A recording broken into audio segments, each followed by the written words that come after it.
intención es que cuando uno habla de un diagnóstico, podría aplicarse perfectamente a un diagnóstico médico. Por cierto, quisiera introducirme por ahí. Hace unos días atrás tuvimos que llevar a la pastora a hacerse unos exámenes con un gastroenterólogo porque venía muy mal, todo era un caos, la alimentación, las noches muy difíciles para dormir, dolores en la espalda, cabeza, etcétera. Y bueno, tuvimos que ir a donde un médico para que nos diera un diagnóstico. Cuando algo está mal en tu vida, hablando de la salud, tenemos que acudir a un médico para que pueda analizar los síntomas, para que podamos estudiar qué son esas cosas que podríamos estar haciendo y podrían estar afectando nuestra cotidianidad, nuestra salud. Yo quiero que usted ore conmigo y diga: Señor, vamos, pero fuerte, diga: Señor, esta mañana abro mi corazón para recibir la semilla de tu palabra. Diga conmigo: yo soy buena tierra y hoy reprendo toda ave de rapiña que se quiera robar la palabra, toda distracción, todo lo que tu palabra dice, yo lo creo. Diga: si tu palabra dice que soy sano, soy sano. Diga: si tu palabra dice que soy bendecido, soy bendecido. Diga: si tu palabra dice que soy libre, soy libre. Viviré, confiaré y declararé tu palabra. Amén. Qué linda oración. Denle un aplauso a la palabra de Dios en esta mañana.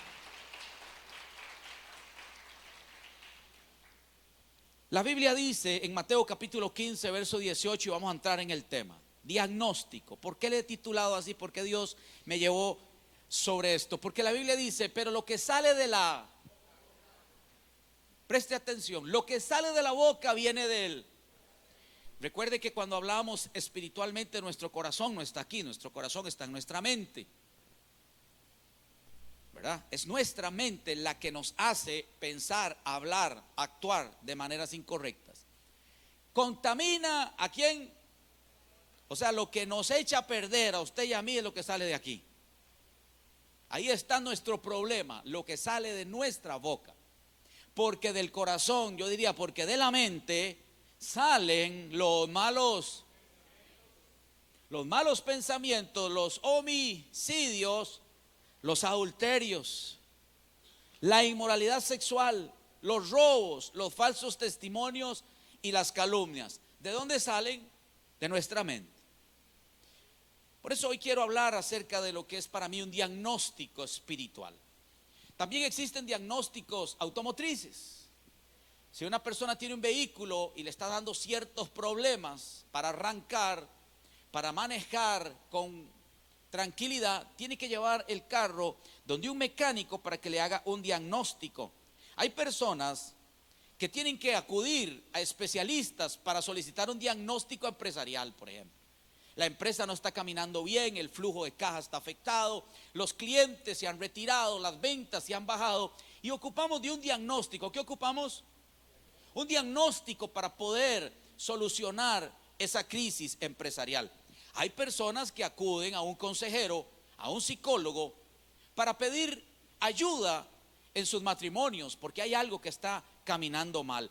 Y el médico, más bien, perdón, el consejero o el psicólogo tiene que darle algunos tips de acuerdo a lo que puede Dios revelar o él interpretar para poder corregir ese problema. ¿Cuál es el problema más grande que usted y yo tenemos? ¿Qué es lo que nos acoja?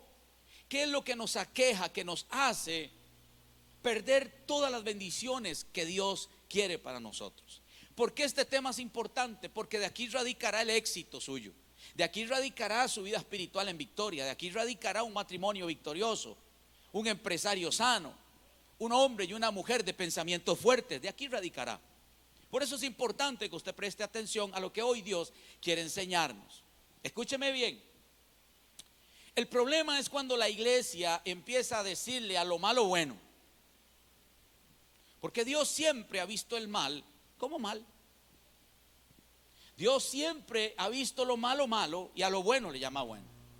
Pero nosotros tenemos que entrar en una conciencia, tenemos que adquirir un compromiso de entender espiritualmente que la Biblia es un manual. ¿Qué es?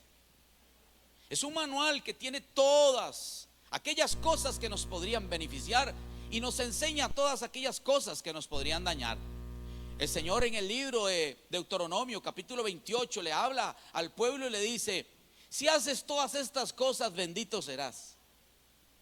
Y en el 29 les dice: y si no haces estas cosas, pues entonces tendrás problemas en el campo, tendrás problemas con tu mujer, tendrás problemas con tus hijos, tendrás problemas. Y a mí lo que me gusta de la Biblia es que la Biblia nos enseña los grandes éxitos de los hombres de Dios, pero también nos enseña sus grandes fracasos.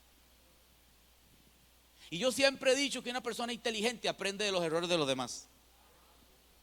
Aquella frase que nos enseñaron de que uno tiene que aprender por sus propios errores es incorrecto para mí. Yo no tendría por qué mandar a matar a alguien, decía la mujer ajena, hacer lo mismo que hizo David, si ya yo lo vi. Ya yo vi las consecuencias de aquel acto de pecado en mi vida. Entonces yo lo que debo hacer es evitarlo. Diga conmigo, evitarlo. La Biblia dice: el avisado ve el mal y se aparta, se esconde. De pronto usted va por la carretera y ve que un carro viene en contravía a 100 kilómetros por hora. ¿A qué usted se va a quedar ahí y decir que venga, yo tengo la razón? No, usted se quita. Se tira al lado donde sea, al caño, a la cuneta, donde sea, pero usted se quita porque usted ya vio el mal. Pero ¿qué es lo que pasa cuando la iglesia no tiene una conciencia clara de lo que es el pecado en nuestra vida? Créame que uno piensa mucho estos temas, porque uno dice: si usted quiere que la iglesia se vacíe, hable del pecado, confronte las circunstancias que hacen mal. Y la gente no le gusta, porque la gente piensa que la palabra es para acusar, cuando la palabra es un espejo que lo que busca es reflejar nuestro verdadero estado del alma para cambiar. Dios lo único que quiere es mostrarnos cómo tener una vida buena, plena, cómo tener una vida exitosa. Y para yo lograrlo tengo que tener un diagnóstico correcto. ¿Alguien está conmigo? La Biblia dice, escúcheme, la Biblia dice en el libro de Romanos 6:23, da un diagnóstico de lo que es el pecado para nosotros. Es nocivo, es peligroso, es corrosivo, es inflamable, es destructivo. Mire lo que dice: porque la paga, la recompensa, el fruto, la cosecha del pecado es muerte. Pecar no nos favorece, hijos.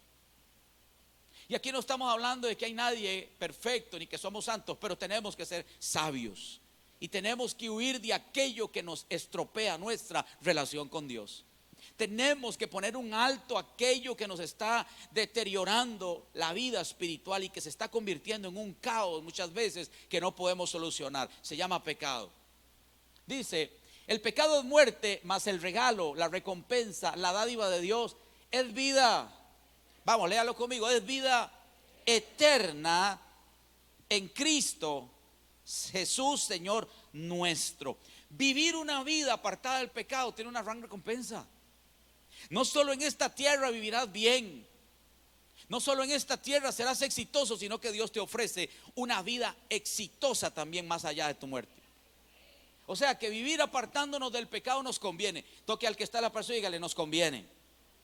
Yo quiero darte 5 puntos, quiero darte 5 llaves, quiero darte 5 razones, 5 diagnósticos por los cuales no deberíamos practicar el pecado. Conste que digo practicar y no caer en pecado, porque una cosa es practicar el pecado y otra cosa es caer en pecado. Caemos en pecado todos los días, por alguna razón nos enojamos, decimos lo que no es, un pensamiento de pronto incorrecto. Usted sabe, por cierto, cuánto tiempo tarda una mente en borrar una imagen que usted logra meter en su cabecita, en su mente. Voy a ponerle un ejemplo a la gente que le gusta ver pornografía, que yo sé que aquí no hay ninguno. Lo digo porque en otras iglesias que yo he ido hay gente que hace eso. Una persona que ve pornografía y guarda una imagen de una mujer o de un hombre incorrecto, tardará 37 años para sacarla de su mente. Si yo hubiera estado ahí, hubiera dicho: uy, au, wow, hubiera dicho algo. 37 años dura la mente para borrar esa imagen incorrecta que usted guardó en su mente.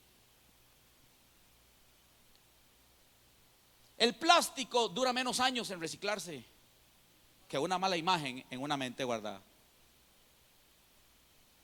Y hay personas que practican ese acto de estar viendo cosas incorrectas. Ahora es muy sencillo ver pornografía.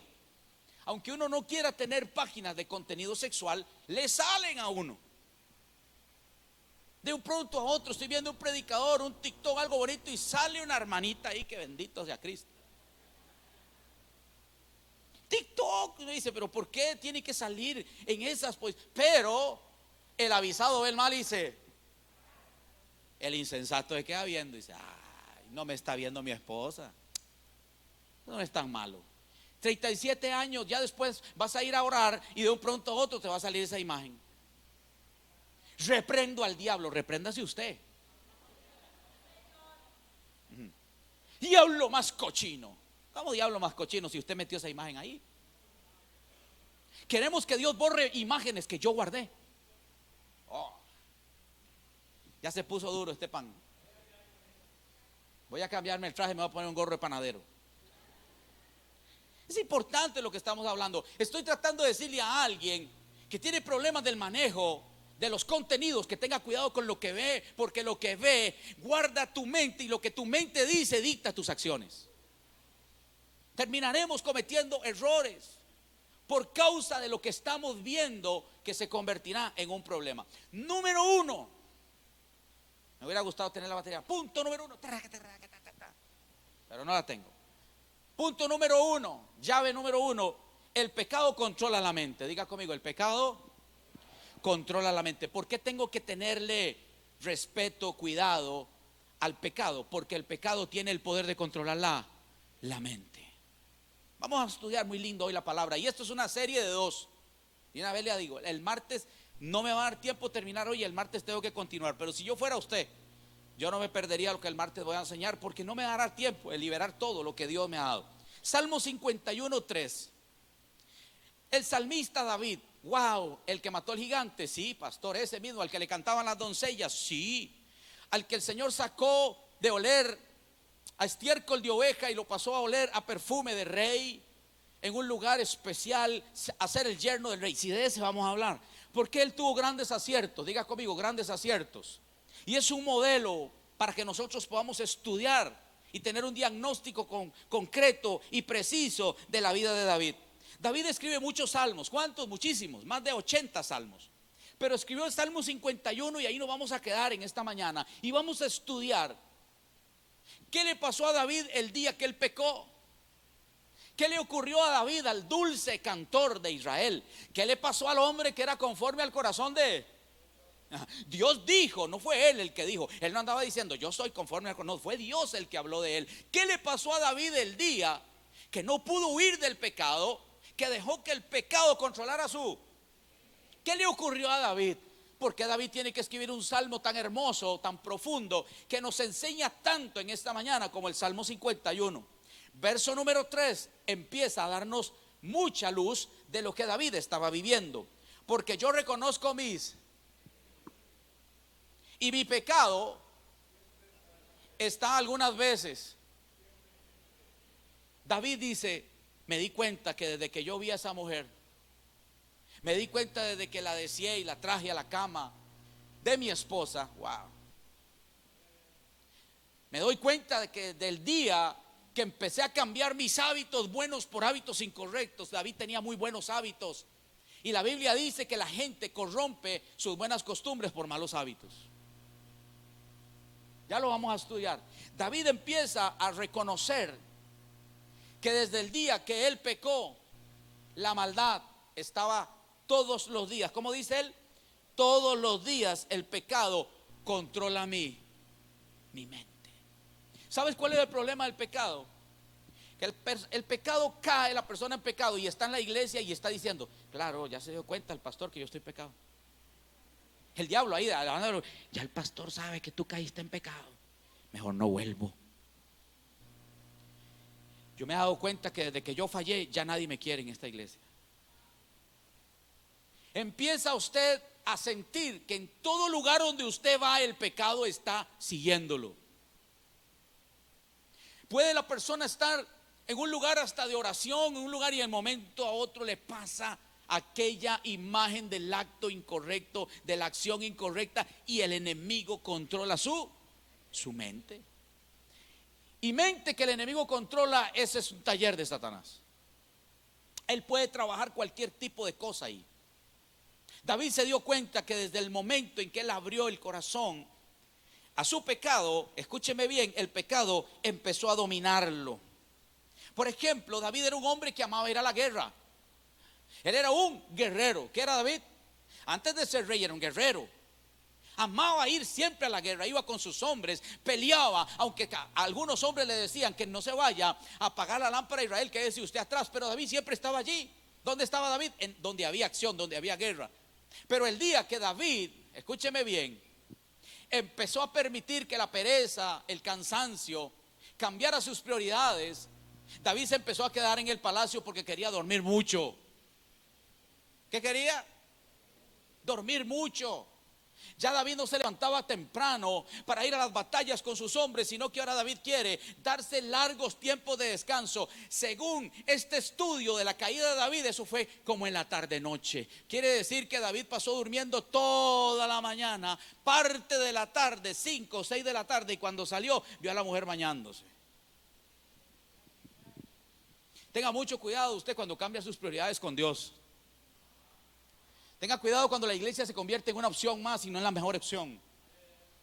Tenga cuidado cuando sus prioridades son otras cosas de este mundo pasajeras y no son estar en la presencia de Dios. Tenga mucho cuidado.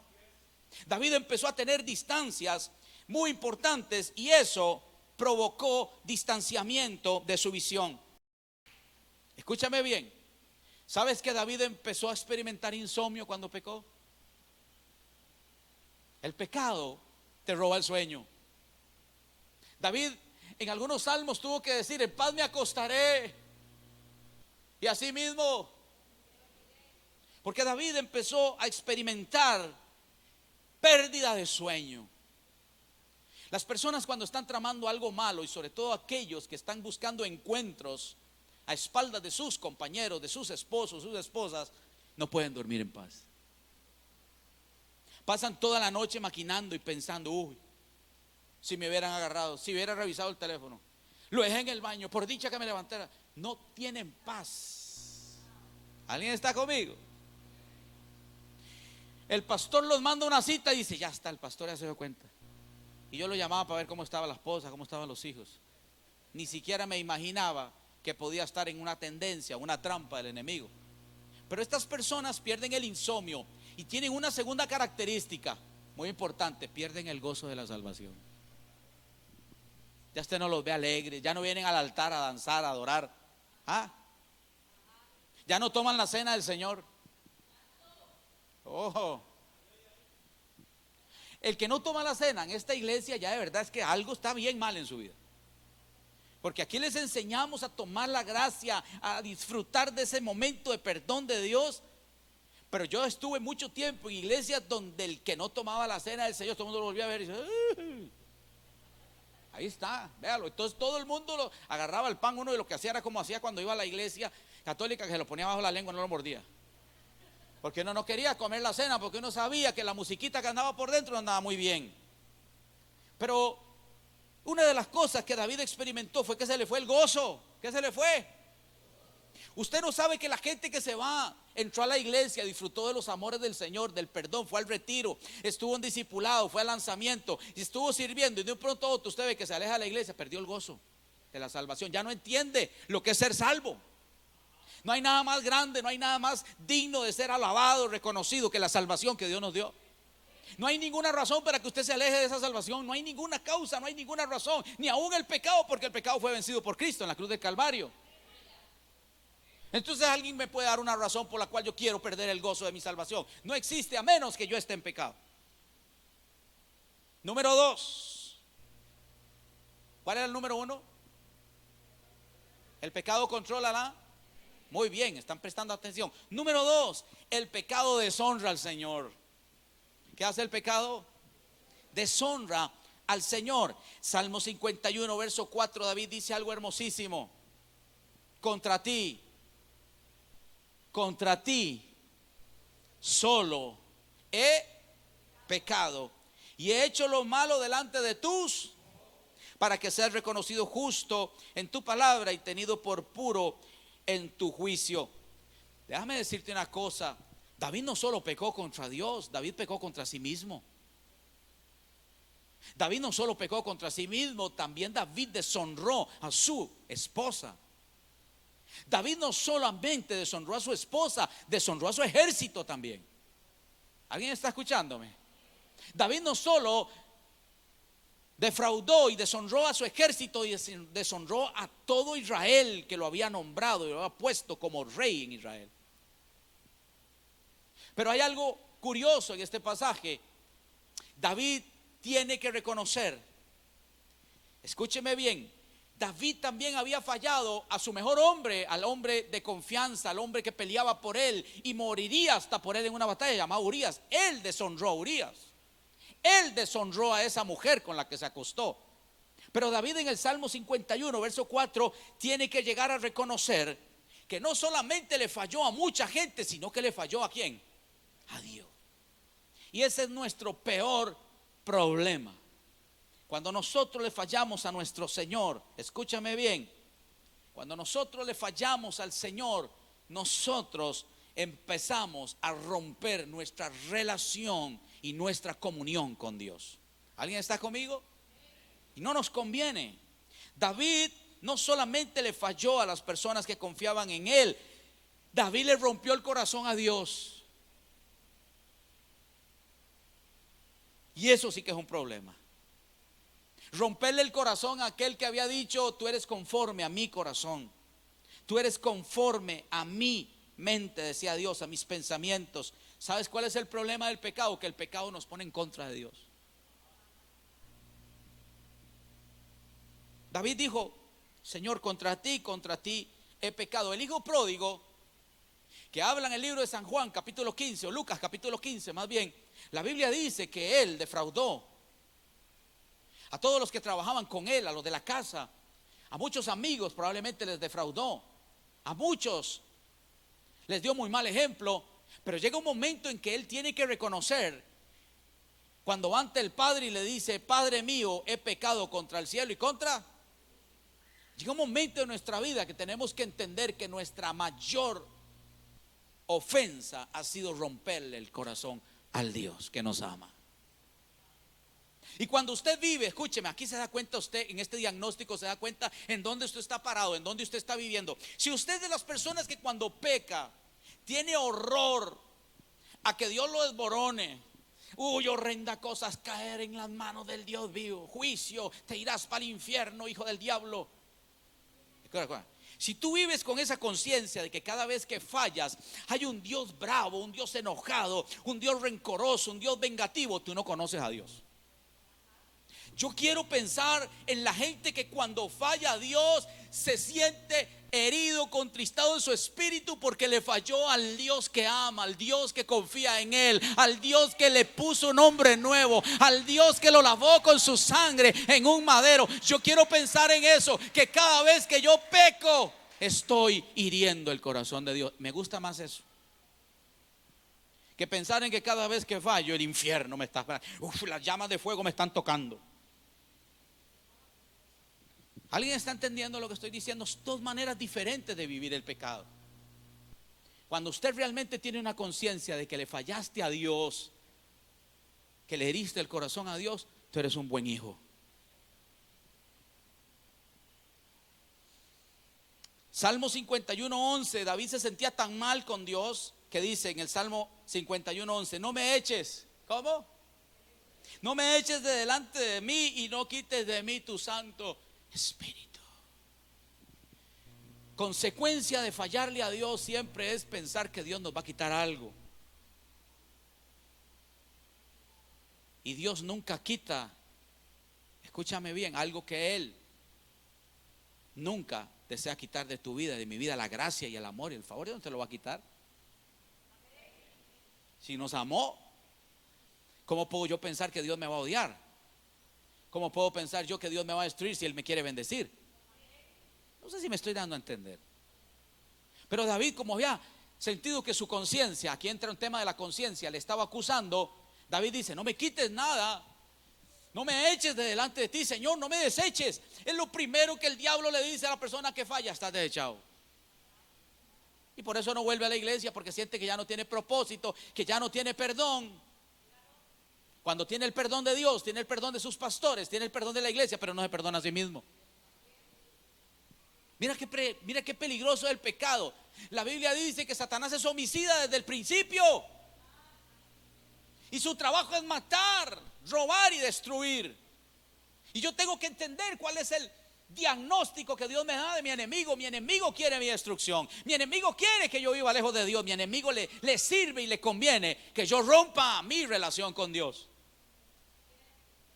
¿Alguien está conmigo? Mira, por ejemplo, una persona que vive contristada. Jesús habló de la gente que hace el reino grande, la gente que ya vive en el reino para mí. No que va a ir al reino, que ya vive en el reino. Mateo capítulo 5, versos 3 y 4. Jesús dijo algo hermosísimo en el monte de las bienaventuranzas. Bienaventurados los pobres de... ¿Los pobres de dónde? No son los pobres económicos. Por si alguien andaba buscando un apoyo bíblico para sentirse bien en una condición así. No está diciendo bienaventurados los pobres, los que no tienen dinero. Está hablando de los pobres de espíritu. Escúchame, ya te voy a explicar algo. Bienaventurados los pobres de espíritu, pues de ellos es el reino. O es que van para el reino, ¿cómo es? El reino es de ellos. De gente así es que el reino se compone, que son pobres en el espíritu. Bienaventurados los que, pues ellos serán. Jesús no está dando recetas de cómo llegar al cielo, está diciendo cómo es el cielo. ¿Sabes una cosa? Aquí no está hablando de una pobreza física, sino espiritual. ¿Una pobreza cómo? Esto yo creo que le va a bendecir a alguien. Cuando usted va a buscar esa palabra pobre en la Biblia, no significaba nada que ver con dinero ni con recursos. Estaba hablando de otro tipo de indigencia. ¿Cómo? Indigencia. Es un tipo de indigencia absoluta, indigente, que no tiene la capacidad de proveerse a sí mismo. Y si usted hubiera podido ver un mendigo de lo que la Biblia está tratando de dar, el entorno es una persona que no tenía ni con qué cubrirse. Dios está diciendo: bienaventurados aquellos que ante mí siempre están desnudos. Aquellos que no tienen cómo cubrirse a sí mismos, porque reconocen que yo soy el único que puedo limpiar sus pecados y lavarlos en la sangre del Cordero. De eso es que se compone la gente del cielo. Así es como nosotros vivimos todos los días, sintiéndonos inmerecedores, incapaces de hacer algo por nosotros mismos, como un mendigo, una persona que está en la calle, habitante de calle, que no sabe cómo solucionar su vida. Así debemos de ser nosotros, que no tendríamos esperanza sin Él. ¿Alguien me está entendiendo lo que estoy diciendo? Por eso yo creo que nuestra grandeza está en reconocer nuestra gran necesidad de Dios. Diga conmigo: nuestra gran necesidad de Dios. Número 3, termino. El pecado destruye tu imagen y tu testimonio. Qué triste, pero sí.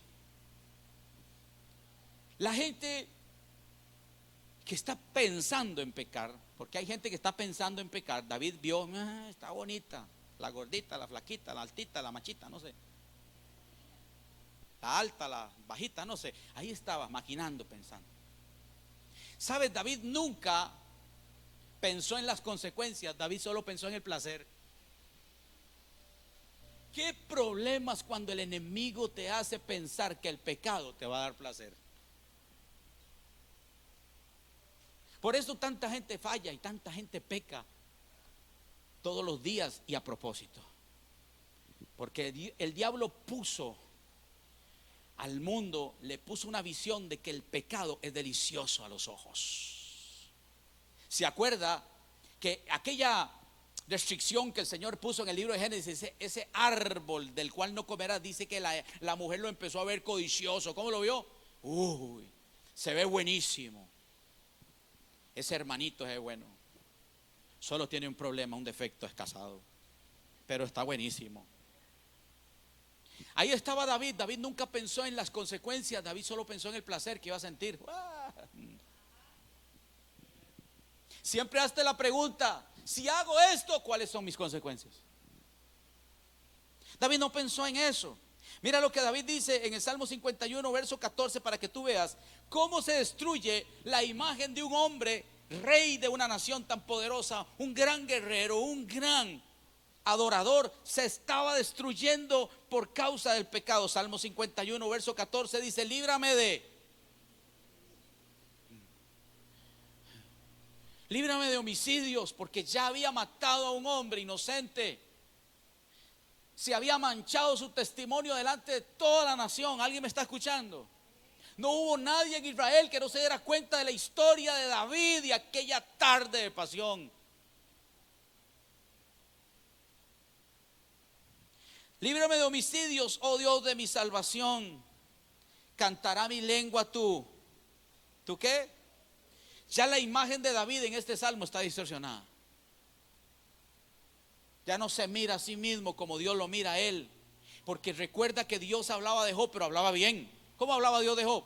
No has visto, no has considerado, Satanás, a mi siervo Job, que no hay otro como él. Dios a David nunca le cambió la percepción. Porque Dios nunca ha cambiado la percepción de ti ni de mí. Dios te amó desde que estabas en el vientre de tu madre y no ha dejado de amarte.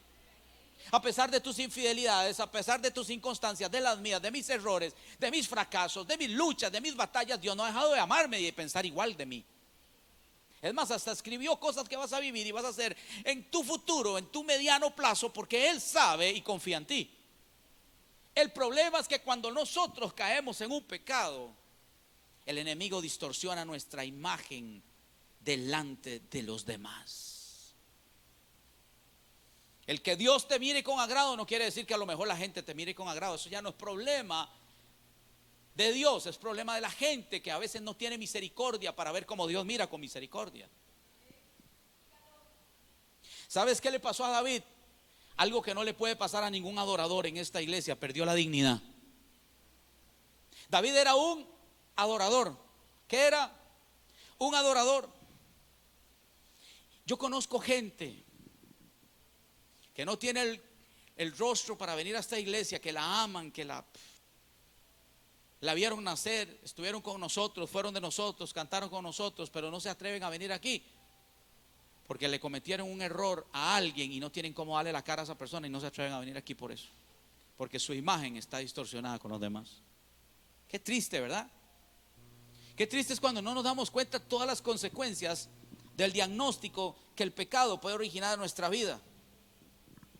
Mire lo que dice Salmo 51:15, para que usted vea que usted y yo como adoradores no estamos exentos de este tipo de circunstancias si no nos cuidamos del pecado. Le pasó a David, al dulce cantor, al hombre de los salmos, al salmista como es conocido. Mira lo que dice en este versículo 15: Señor, abre mis y publicará mi boca tú. David se sentía tan mal que ya no tenía fuerzas para abrir su boca. Usted quiere darse cuenta, alguien que está en pecado ya no adora, ya no alaba. Diagnóstico: no abre su boca para adorar y alabar, algo malo tiene adentro. David le tiene que decir: Dios, tú podrías abrirme la boca. Imagínese no tener ni voluntad para abrir la boca uno. Cuando él escribía salmos, cuando él cantaba: Jehová es mi pastor, nada me faltará. Cuando él deleitaba, y cuando él conducía al pueblo de Dios a la alabanza, a la adoración. Y en este Salmo 51, después de su derrota contra el pecado, David dice: Señor, échame una mano y abrime los labios, por favor, para poder cantar otra vez. Que nunca el pecado te venza en el nombre de Jesús. Y si por alguna razón el pecado ha tocado la puerta de tu corazón, dale la espalda y dile sí a Jesús y a la vida que Cristo ofrece. Dale un aplauso al Señor, vamos, dale un aplauso al Señor.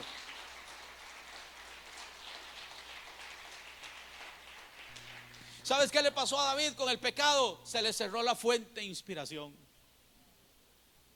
Qué triste ser una persona que escribe salmos, canta, ya no tiene después ni para abrir la boca. Se le cerró la fuente. Hay gente que no se ha dado cuenta que el pecado le está cerrando la fuente. Parecía que me iba a caer, ¿verdad? Pero yo lo hice a propósito. Escúchame, La fuente de inspiración de David, el amor por Dios, la devoción por Dios, se estaba acabando mientras estaba en pecado. Era tanto que hasta se le fue el gozo. En el verso 13 David lo dice, perdón, en el 12 dice: vuélveme el gozo de tu salvación. Quiero volver a sentir que es ser un salvo. Quiero volver a sentir que soy exonerado. Quiero volver a sentir que soy inocente. ¿Alguien me está escuchando?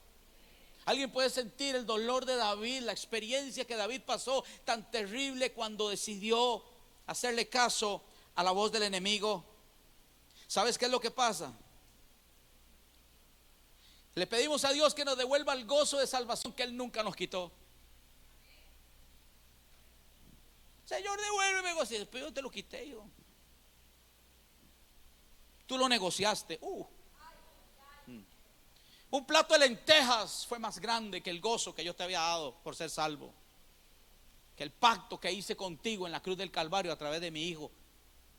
Somos nosotros. ¿Sabes qué dice la Biblia? Huye el impío. ¿Sabes qué es lo que yo me puse a meditar anoche en ese pensamiento? Huye el impío de que nadie lo persiga. Gente que anda con una psicosis. Ya todo el mundo sabe y nadie sabe. Elenita se sienta en la iglesia y dice: esa hermana, el Espíritu ya le reveló algo. Que no me ponga la mano, Elena, porque yo sé que Dios le va a hablar de lo que yo estoy haciendo. Ay, no. Le huye a las vigilias, le huye a los tiempos de oración. No viene aquí al altar de que le oren, pero ni de mentira, porque dice: huye el impío, sin que nadie lo está persiguiendo, pero los pensamientos de él lo acosan, lo persiguen. No hay un lugar, está en el trabajo, está en la casa, está donde esté, está en el negocio, está comiendo y los pensamientos lo están acusando. Pero yo alabo a Dios porque ninguno de los que estamos aquí somos impíos, nosotros somos hijos. ¿Sabes? Perdió la credibilidad. Que tu rostro, diga conmigo, que tu rostro refleje la felicidad de ser salvo. La Biblia dice que el corazón alegre hermosea el rostro. Cuando usted ve una persona muy alegre, uno dice: esa persona sí está bien salva, ¿eh? La persona sí está bien convencida, tiene convicciones. Voy terminando. Número 4. Es terrible, pero es que es necesario. Este diagnóstico yo tenía que liberarlo hoy, no, perdóneme. ¿Sabe qué es lo que hace el pecado? Que muchas veces no se da cuenta la gente. Destruye las relaciones. Pastor, ¿qué? Sí, destruye las relaciones. He hablado de la imagen, he hablado de destruir el corazón de Dios. Pero mira, David vivía apasionado por Dios. ¿Cómo vivía David? Y el pecado lo volvió apasionado por otras cosas. La misma pasión que un día sintió por Dios, luego la sintió por el pecado, por lo malo, por defraudar a Dios. Y sabes, David nunca se hubiera, bueno, si David hubiera pensado, hubiera tenido este diagnóstico, estoy seguro que jamás hubiera caído en ese pecado. Tenemos que dar gracias a Dios que a otros fallaron para que nosotros no fallemos. David nunca se dio cuenta que cuando él cometió el pecado que cometió, iba a destruir las relaciones que tenía con su propia familia. Ya no solamente con Urías, no solo con la esposa de Urías, no solo con el comandante, que también dijo: wow, el rey, mire, mandando a matar. Imagínense lo que el comandante pensaba de David. Imagínense lo que el ejército pensaba de David. Se volvió un hombre en el cual nadie confiaba. No era un hombre digno de imitar, digno de seguir. ¿Alguien me está escuchando? Pero el peor problema de David es que un día su hija, su propia hija, sería violada por uno de sus propios hijos. Su relación en su propia casa se destruyó. Uno de sus propios hijos, a quien él amaba mucho, quería matarlo. ¿Alguien me está oyendo? David nunca se imaginó eso cuando Betsabé estaba ahí bailando. Hay curvas peligrosas, cuidado. Hay imágenes peligrosas. Hay cosas que a los ojos parecen buenas, pero en el espíritu traen muerte. Y David nunca se imaginó, Jordan, que cuando estaba viendo a aquella mujer hermosa con un cuerpo perfecto, aquellas caderas 90, 60, 90, no sé, un día tendría que llorar y huir delante de su hijo porque quería matarlo. David tuvo un sucesor, uno de sus hijos quedó después de él, que no fue Salomón, otro de sus hijos, y fue un desastre en Israel. Hizo desastres en el pueblo de Israel, que si David hubiera estado vivo, ahí mismo se muere. ¿Qué le estoy tratando de decir? David tenía esposa, ¿se acuerda? David pasó tantas crisis por causa de ese pecado. Yo quisiera que alguien entienda el espíritu con el que estoy enseñando esto. Jordan, había tanto pecado en David que hizo que un día las propias esposas, las propias mujeres que él tenía fueran llevadas y fueran entregadas para que otros tuvieran relaciones sexuales con ellas. Imagínense ver a sus propias esposas tener relaciones con otros, sus propios hijos violándose, sus propios hijos persiguiéndolo para morir, todo por una noche de placer.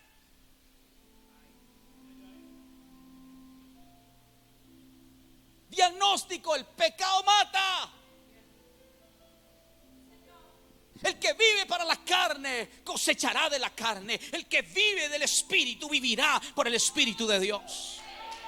Vamos a darle un aplauso a Dios, vamos.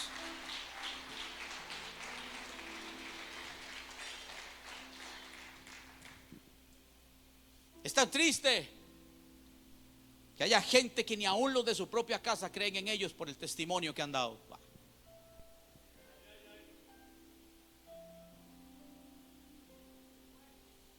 Gente que dice: pastor, mis hijos no me hablan. Yo he hablado con mucha gente y dice: pastor, mis hijos no me hablan, mis hijos me detestan. Por decisiones, acciones que hicimos, cometimos en el ayer, pero que todavía hoy tienen vigencia en nuestra vida. Ese es el pecado. Ahora, si pecaste ayer, está bien. Hoy le vamos a pedir a Dios que nos ayude con las consecuencias, que nos ayude a sobrellevar. Pero no peques hoy para que no coseches mañana. Hoy estás viviendo de los pecados del ayer y vas a vivir mañana de los de hoy. No. Alguien tiene que decir: detesto el pecado, odio el pecado, porque Dios lo detesta. Ama al pecador, pero aborrece, dice la Biblia, al pecado. Si Dios aborrece el pecado, nosotros como hijos de Él tenemos que aborrecerlo igual. Aunque no hayas dicho amén, pero así es. Y número 5, termino. Este es el último paso para la muerte espiritual. Pastores, este es el último paso. Cuando usted se encuentre una persona en este diagnóstico, usted diga: se murió. Porque de los otros 4 se logran salvar, pero de este quinto paso, solo Dios y una actitud de humillación puede sacarlo de ahí. ¿Sabes qué es lo que pasa? Que cuando hay pecado en tu vida y es más en progresión, pasa un fenómeno terrible. El alma y el cuerpo se ponen de acuerdo en contra del espíritu. El alma y el cuerpo dicen: vamos a pecar. Y dice el cuerpo: vamos, entrémosle. Ya esa gente ya no tiene miramiento. Ya esa gente peca porque siente contentamiento. Mire lo que dice el Salmo 51:10. David dice: crea en mí, oh Dios, un corazón. Por favor, Dios, arráncame esta manera de pensar y renueva un espíritu. ¿Por qué un espíritu recto? Porque el que tenía estaba incorrecto, estaba torcido ya. David reconoció que su espíritu se había torcido. David reconoció que su espíritu estaba enfermo. David reconoció que su espíritu estaba agonizante. ¿Alguien está conmigo? Y no me eches de delante de mí, no quites de mí tu Santo Espíritu. Si ya nada te atrae a la iglesia, estás enfermo, estás enferma.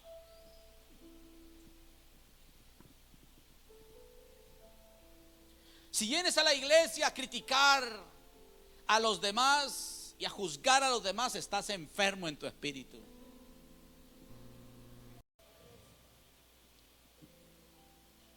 Satanás siempre meterá culpa y tristeza. ¿Qué meterá? Y mi mente siempre estará dominada por mis acciones. Póngase de pie, por favor. ¿Alguien recibió algo de parte de Dios en esta? ¿Irá alguien a venir por la segunda parte o estuvo muy duro?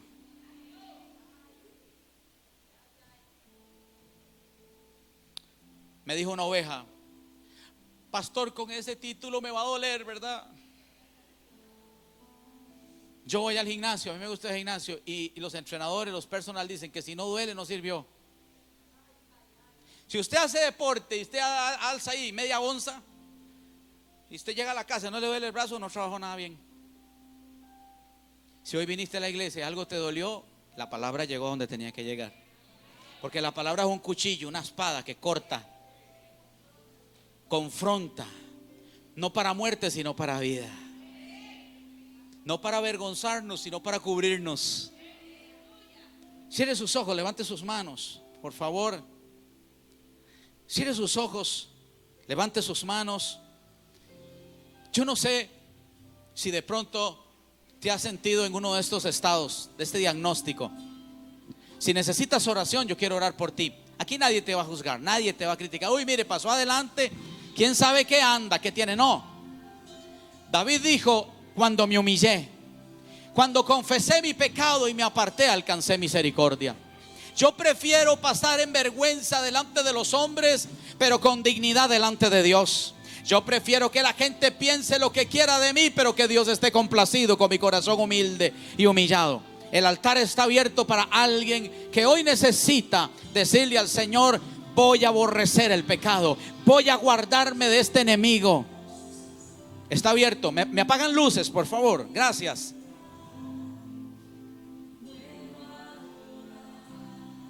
Se la sabe. El altar está abierto para orar por alguien.